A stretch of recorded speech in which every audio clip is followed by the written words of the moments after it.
My name is Marquis, and I would like to share a mother's anguish of dealing with my teenage son being involved with illicit drugs in his first year attending high school. As a single mother of 4 beautiful children and a new immigrant to Canada from India since 2004, I remember being happy and grateful to be joining a new Canadian way of life, where all people are equal and have opportunity to make something out of their lives. At least this was my dream until December 2009, when I became aware that my son, Kingston, a grade 9 student, was involved in consuming marijuana. My immediate response was to scream out, "How could my son do this to us?" knowing how difficult it was on the rest of the family and his siblings to make ends meet. Why would my son make such a choice, knowing how awful the consequences could be?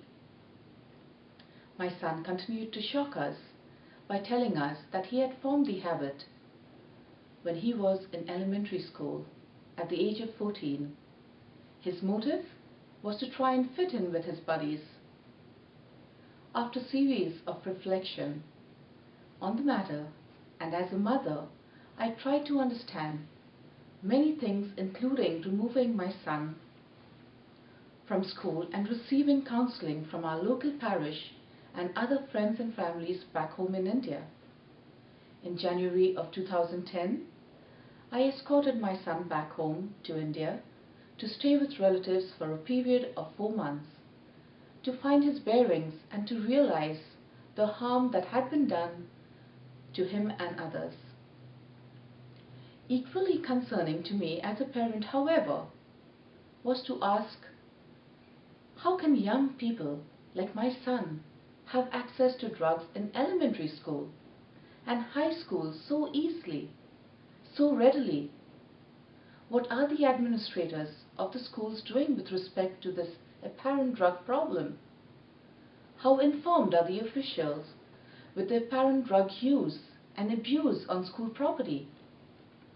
More importantly, what are these officials doing to keep the school environment safe for our students? After a short rehabilitation stint in India, my son returned and tried to salvage what was left of his school semester. The guidance counselor, who was of great assistance, directed my son to attend a make-up high school for those wayward students who had been suspended or in difficulty due to drug abuse to repair his academic career.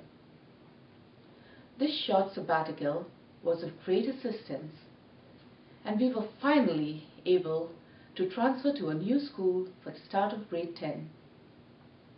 Unfortunately for my son, he soon realized that some of the elementary students who in fact had dealt him drugs in elementary school were students at this new school.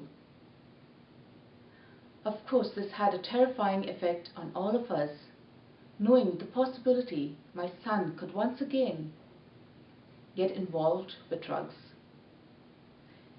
As fate would have it, the nightmare proved true again, when I received a call from the high school principal informing me my son was using drugs. He was also suspended for 10 days and put on a series of programs to help him cope. My son is weak and is susceptible to peer pressure. My sinking feeling was that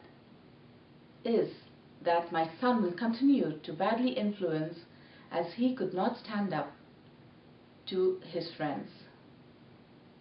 I also know that if as a parent that more needs to be done to provide students with a safe learning environment. My recommendation is to work with school officials, parents, students, and the police to rid schools of drugs. After careful consideration, I feel that a trained security officer with narcotic detection dogs should make random patrols of the school premises.